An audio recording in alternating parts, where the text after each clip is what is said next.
We don't have the time in a homily to really unpack everything in that first reading. So I'd like to just focus on how the serpent tempts Eve. And we'll see that the serpent tempts her first by sowing seeds of doubt, you might say, by an outright lie, by awakening in her desire. And then if we skip to the gospel, just the first temptation, where the Satan is tempting Jesus in his weakness. So doubt, a lie, desire, and weakness. First of all, the serpent sows a little bit of doubt in Eve by this simple question, but it's a tricky question because he doesn't really tell the truth. Is it true that God said, "You shall not eat of any tree in the garden," And she says, well, no. But then she starts to falter and she gives an answer which is untrue, or at least is not completely true. No, he only says it's only this tree and you can't even touch it lest you die. There's nothing about that in God's prescriptions to Eve and Adam, right? And then he tells her an out-loud lie. He says, no, you will not die. In other words, God is lying to you. You won't die. You'll be like him. And then Eve looks at this tree again. And although all the other trees are delightful to look at, they're good for food, suddenly she sees this tree, looks at it again. It's pleasant to look at. It's good for food, and it's good for gaining wisdom. And so this desire in her is awakened. And then Satan, in his first temptation to Jesus, why is the first temptation to eat? Because he'd been fasting for 40 days. He was hungry. The enemy comes to us in our weaknesses. And why are these important? Because it's the same way the enemy tempts us now. We may not come face to face with Satan, right? If we did, actually that would probably be counterproductive to him or for him, because most of us, if we came face to face with Satan, would turn around and run, right? We'd run right to God. Protect me. He's much more subtle than that. Seeds of doubt. I remember this years ago. I don't know why this stuck with me. Maybe for this in a way. But even before I really understood it, I do remember this day when I was a teenager and someone said to me, "Really? You think God's going to send you to hell because you missed Mass once?" And that question is eerily like the serpent's question to Eve. And I'm convinced that both of them are from the enemy. Not that the enemy was necessarily provoking this person to ask me that, but he was using that question. And here's how they're similar. First of all, just the question. Really, do you think God would send you to hell for missing Mass once? Nowhere in Catholic teaching does it say God will send you to hell if you miss Mass once. It doesn't say anywhere, the church doesn't even teach that God will send anyone to hell. God doesn't send people to hell. We get there on our own merits, right? And not for missing Mass once. It's much more subtle than that, right? But that question, when I was a teenager, made me start to think, well, yeah, that seems a little weird. God wouldn't send, what kind of God would send me to hell for missing Mass once? And so I suddenly had permission to miss Mass. Now, I was young and stupid, but still, that's the conclusion I came to. Very subtly, the enemy, through awakening in me this doubt, led me to sin, And then an out-and-out lie. People make statements all the time that aren't the truth, And if in our weakened state, whether it's ignorance or weakness of faith, we can believe these things and they lead us away from God, away from the truth. Here's one I hear periodically. I've heard it a lot, I just heard it again last week. More people have been killed for religion than any other reason, And now, of course, I realize how stupid that statement is. And as I'm getting older, I'm getting less patient about listening to those kind of things, So I just say, really? You've forgotten all about Stalin, you've forgotten all about Idi Amin, you've forgotten all about Hitler, But people make these statements that are untrue, and we believe them. Abortion is health care for women. Okay. If you can believe that, you'll be quickly led away from the church. And then our desires, awakening in us desires. Now, the fact that we have desires is a good thing. It's part of our human nature, right? God can use our desires to lead us to Him, but the enemy can certainly use our desires and does very often. Why is that desire such a tricky thing for us? Because it's related to what I said about weakness. Just even the Latin root of desire is about an emptiness or a lacuna that needs to be filled, And our desires get awakened in us, not always for evil things.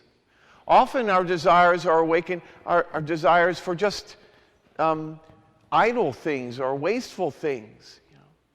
Through our desires, the enemy is perfectly happy if he can't get us to desire an evil thing, to at least desire a thing that will waste our time or waste our money or waste our energies.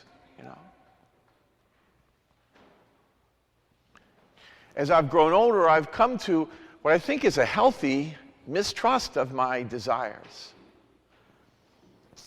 And a couple times I've had the opportunity to teach high school kids about advertisements.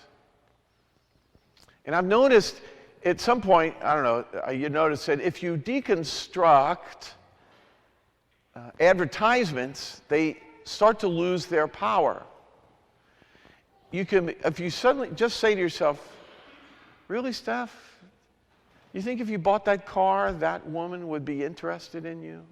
Or a woman that looked like her, Would you suddenly start attracting all these beautiful women if you owned that car?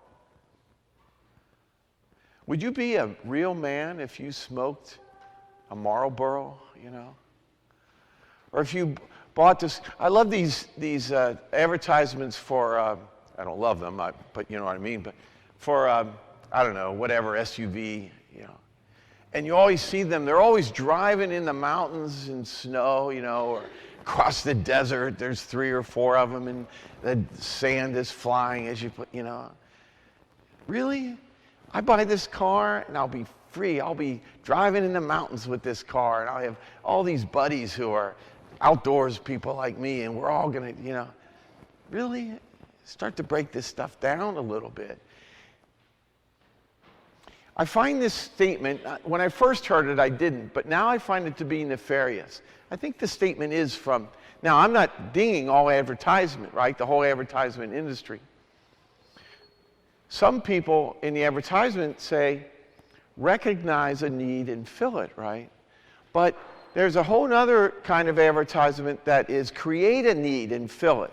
I'm sure you must have heard that phrase too. Create a need and fill it. There's something nefarious about that.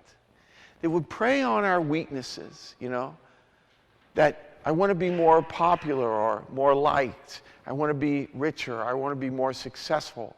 I want to feel better about myself. These are weaknesses in us. And so I encourage you strongly to get to know your weaknesses, to get to know them intimately, because this is where the enemy will attack you. And at this point in my life, I know my weaknesses very well. And I'm always on my guard when those things are triggered, because more often than not, those are from the enemy.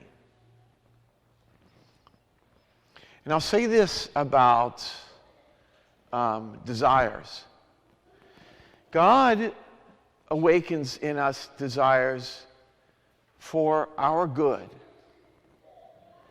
And the church wants to awaken in us desires that are for our good.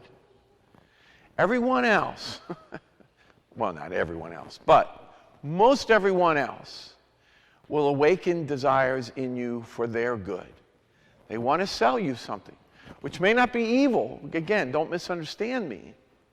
But it's for their good. Why does Planned Parenthood want all these abortions available? It's a pretty obvious answer, And so, I want to leave you with this question. This question occurred to me this week. It's never occurred to me before. But when it occurred to me, it's like someone slapped me. Why would Eve believe the serpent over God? Why do we believe everyone but the church? It's amazing to me. We do this, right? When it comes to morals, particularly I'm talking about. In the time of my priesthood, and this is a true story here, but just in the time of my priesthood, here are some of the people who have been quoted to me in relation to some kind of moral question we were discussing. Kim Kardashian, Tom Selleck,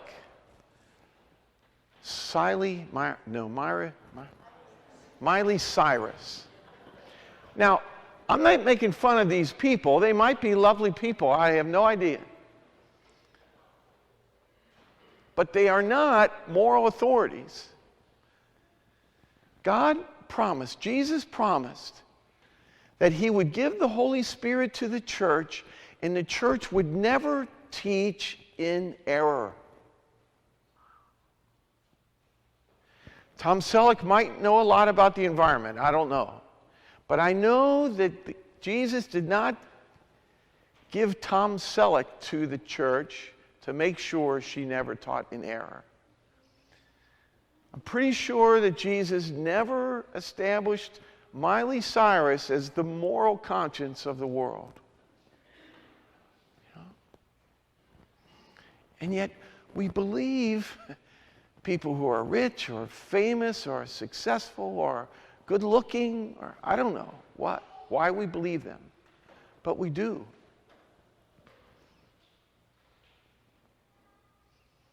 And so we believe them over the church. Now, I'm not saying people in the church can't be wrong. After Second Vatican Council, we had some terrible things where priests were telling people, I hear these people, they come and talk to me because they're confused and upset now, who used artificial contraception for years in their marriage because some priest after Vatican II told them it was okay. And I understand that. We priests are supposed to be teachers of the church. You're supposed to be able to come to us and find out what the truth is. And that's why it's so terrible when a priest or a bishop starts teaching whatever they want to be true. And those priests and bishops did a lot of damage And I hear from the people they damaged, because now they realized that they were practicing a grave error all these years. But what the church teaches, officially teaches, that's what we are to believe. And if we believe someone else over that, we can rightly ask ourselves that question. Why am I believing someone else about moral matters over the church? And if someone says they're Catholic, but abortion is okay, they're Catholic, but they don't go to Mass, or they can't, run quickly from them. I don't care whether they're a politician or your best friend or an actor. So ask yourself this question as we go through Lent. Why would I believe someone else over the church? Why did Eve believe the serpent over God?